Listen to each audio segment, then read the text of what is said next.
What's up, playa? Yeah. Okay.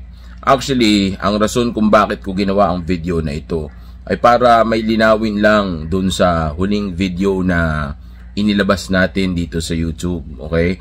Kasi may parte doon kung saan tinuruan ko kayo na mayroon kayong linya na pwedeng gamitin kung saan na kumbaga bibigyan mo ng idea o mag-i-input ka ng command sa utak ng isang babae na okay lang na magkaroon siya ng affair sa isang lalaki na mas higit o mas magpapasaya sa kanya kumpara dun sa boyfriend na mayroon siya. Okay?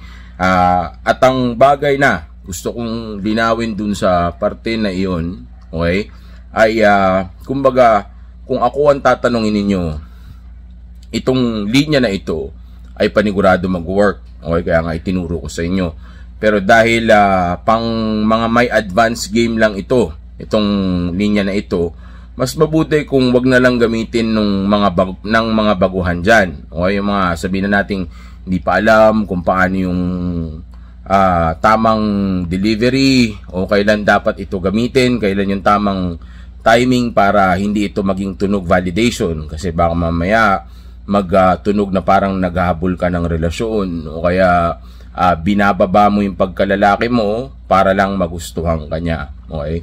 Dahil yung linya na iyon na itinuro ko sa inyo na pwede ninyong gamitin, pwede nyo lang gamitin yan sa moment na sabihin na nating nag-uusap na kayo o kaya nasa ganong klaseng sitwasyon kayo o yun yung pinag-uusapan ninyo sa topic o yun yung topic ng pag-uusap ninyo o kaya sabihin nating tinanong ka niya, okay, o kaya sabihin nating nasa moment na kumbaga ginamit mo ito bilang pabiro para lang magawa mong ma-implant ito sa utak ng babae na ito. Okay, kumbaga habang nagkukwentuhan kayo bigla mong sinabi, alam mo, gusto lang kung malungkot ka rin naman dyan sa lalaki na yan, mas mabuti pa kung magkakaroon ka na lang ng ibang lalaki habang nandiyan ka pa sa ganyang kapangit na relasyon na mayroon ka. Diba? Pwede naman magkaroon ka nun. Yung tahimik lang, hindi naman kailangan maging committed. Yung sabihin na nating at least nagagawa mo at nakukuha mo yung mga bagay na hindi mo nakukuha dyan sa walang kwentang lalaki na yan. Di ba? Pwede mo sabihin na gano'n. Pero hindi naman kailangan as is. Tandaan nyo, lahat ng mga itinuturo kong linya sa inyo, hindi kailangan as is. Kasi depende yan sa sitwasyon at depende yan sa timing. Okay?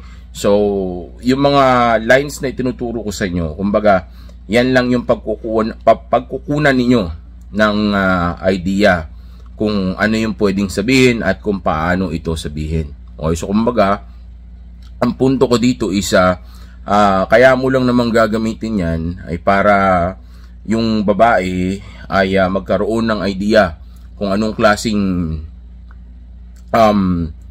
klaseng relasyon o koneksyon ang gusto mo o yung sabihin na nating available ka para sa kanya o sabihin na nating willing ka na sabihin na nating ibigay sa kanya sa moment na ito. Okay, kung ano lang mapapala niya sa iyo at kung ano lang din yung gusto mo. Okay, kumbaga habang sinasabi mo sa kanya na okay yung ganun na sitwasyon, okay, at the same time nagkakaroon siya ng idea na interesado ka sa kanya, pero at the same time ayaw mo rin na magkaroon kayo ng isang mas malalim o seryosohan na relasyon. Kung affair lang, okay, enjoy lang, gusto ko lang na may nangyayari sa atin, yung ganito lang, patakas tayo, tahimik tayo, pero hindi mo sasabihin yan. Okay, lalo na dun sa video nga na yun na itinuro ko sa inyo o shinare ko sa inyo last time, may part dun kung saan sinabi ko na okay lang ako na backup lang ako. Huwag mong sasabihin yun. Kumbaga, ang sabi ko dun, kumbaga, okay, kumbaga, ganun yung magiging mindset mo o ganun yung magiging dating nito sa kanya na okay ka lang na ganyan, na backup ka lang, hindi ka magde-demand ng kahit ano. At ito rin yung bagay na dapat na iparamdam mo sa kanya. Kumbaga, hindi mo siya sasabihin. Dapat maramdaman lang to ng babae na ito yung gusto mo na na makuha mo sa kanya. O kaya ito yung bagay na gusto mo na magkaroon lang kayo sa ngayon.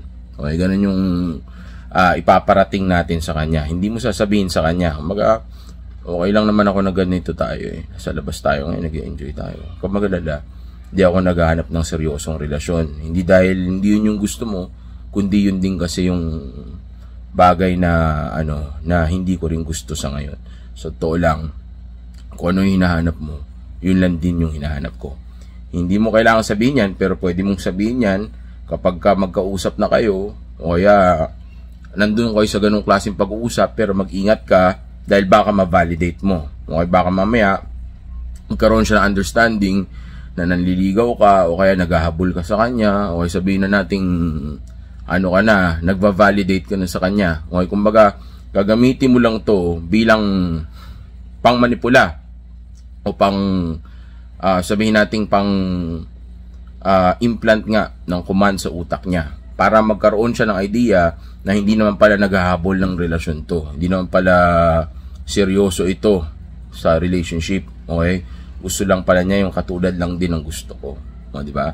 Para magkakaroon ngayon siya ng idea, nagkaroon siya ng kakampi o nagkaroon siya bigla ng isang lalaki na kung saan sasamahan siya sa bagay na gusto niya. Okay, ganun lang yung bagay na gusto ko ipaintindi sa inyo.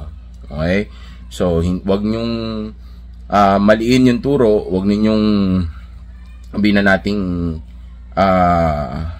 na nating i-misunderstood yung sinasabi ko sa inyo. Okay, wag niyong sasabihin yung mga sinabi ko doon sa bandang dulo doon sa isang video na iyon, dahil may sinabi ako doon sa bandang dulo na kumbaga willing naman ako na back up ako. Huwag mong sasabihin yun. Okay, kumbaga ganun lang yung mindset mo. Okay, pero hindi ibig sabihin na sasabihin mo ito sa kanya, at wag mo rin paparamdam sa kanya na ganito ka. Okay, na naghahabol ka sa kanya. Kumbaga nga lang, mindset lang siya. Okay, ganun lang yung, and also ipaparamdam natin sa kanya na willing ka maging backup, pero hindi backup na naghahabol, na backup na actually available para maging ka-affair niya. Pero kung yung maghahabol sa kanya hindi ka interesado, kumbaga willing ako maging backup na affair. Okay, hindi backup na beta male o simp. Okay, kundi backup dick. Okay, okay lang, nandito lang ako. Pag malungkot ka, contact me. Pagka na-miss mo ko, contact me. Pag nag-away kayo ng boyfriend mo, contact me. Okay, pero pag may problema ka at wala naman ako mapapala, then don't contact me. Okay, ganun ka. Kupal ka pa din, asshole ka pa rin, bad boy ka pa rin, pero available yung dick mo sa kanya. Pero not all the time. Okay, may game pa rin tayo dyan. Hindi pa rin palagi kayo magkikita. Okay, pero doon sa pinakauna, yun yung dapat mangyari. Okay, doon dapat mapirma mo na kaagad yung girlfriend itong mayabang o kupal na lalaki na ito. Okay, so again, linawin ko yun. Also, pwede nyo gamitin yun sa sasakyan, and also dun sa pagdating nyo nga dun sa location na magapagtama na yung timing. Okay, pwede nyo sabihin niya, let's say, nasa bonfire kayo, kaya umiinom kayo, biglang sinabi niya, paano kaya maging masaya? Pwede mong sabihin ngayon yun, di ba? Well, ito lang, maraming ways para maging masaya. Pero sa sitwasyon mo, isang bagay na sigurado ko na may enjoy mo, magiging masaya ka, ay walang iba kundi magkaroon ka ng ibang nakakasama, isang lalaki na kung saan mas magiging masaya ka at makukuha mo yung mga bagay na hindi na ibibigay o sabihin natin hindi mo nakukuha dun sa sa boyfriend mo, di ba? Ganoon, sabihin mo lang sa kanya ganyan, tapos manahimik ka lang. Basta kailangan mag-implant lang yun sa utak niya. O yung sabi mo rin na hindi naman kailangan ng seryosong relasyon, kahit nga patago. Basta ang importante, nagiging masaya ka. Okay, sabihin mo lang yun sa kanyang gano'n. Huwag mong sabihin ikaw, pero kumbaga parang nagsasuggest ka lang. Okay, nag-a-advise ka lang. Okay, parang nagde-devil's advocate. Okay, para ka talagang doon, di ba? Yun, gano'n na mangyayari doon. Bubulong-bulungan mo siya ngayon ng pwede niyang gawin para maging masaya siya. Which is actually, payo mo lang naman. Dahil nga, yun yung gusto niyang malaman, di ba? Gusto niyang mangyari sa kanya. Paano daw siya magiging masaya? Then, yeah, turuan mo siya kung paano siya maging masaya, di ba? Ano mo siya, i-guide mo siya. Okay, umaga, bigyan mo siya ng idea paano maging masaya. Hindi pa rin ikaw yung magpapasaya sa kanya, hindi ka magsisimp, hindi ka magpapakabeta, kundi bibigyan mo lang siya ng idea kung ano ba talaga yung pinaka, sabihin nating magbibigay sa kanya ng tunay na ligaya sa mga oras na ito. Okay? Nababagay sa sitwasyon niya sa mga moment na ito o sa mga oras nga na ito. Okay, since malungkot ka sa boyfriend mo at ayaw niya magbago, tapos hindi mo pa mahiwalayan sa ngayon dahil di ka pa sigurado, diba? Hindi mo naman masabi niya sa babae niya mag ano agad di ba? May pag-break ka agad kasi nga ang babae bago humiwalayan dyan, gusto muna niyang masigurado kung may pupuntahan siyang iba. Okay? So wala siya pupuntahan muna na iba, mag-cheat muna siya, tapos sisiguraduhin niyo muna kung okay na yung kabilang branch na magmamonkey branch siya. Okay? Tapos pag sigurado na, tsaka niya ngayon ito iiwanan. So sa umpisa na, habang nandun pa kayo sa ano pa lang, kasayahan pa lang, o sabihin na nating moment na kung saan hindi pa siya sigurado kung hihiwalayan niya ito, then mag-enjoy muna kayo. Okay, dyan ka lang muna. Okay, dahil maniwala ka sa akin, lahat ng mga girlfriend o misis ay nag-cheat. Okay, pero doon man tayo sa mga girlfriend. Okay, at gagawin nyo lang to doon sa mga mayabang na lalaki, huwag doon sa mga mababait, lalo na sa mga GNL, huwag kayo magtalo-talo. Okay, may bro code tayo. Pero doon sa mga maangas na ayaw maniwala na ang game ko nag-work, na tingin ko naman di sila mag-react dito kasi nga hindi nga ito nag-work, diba? Sabi nga nila.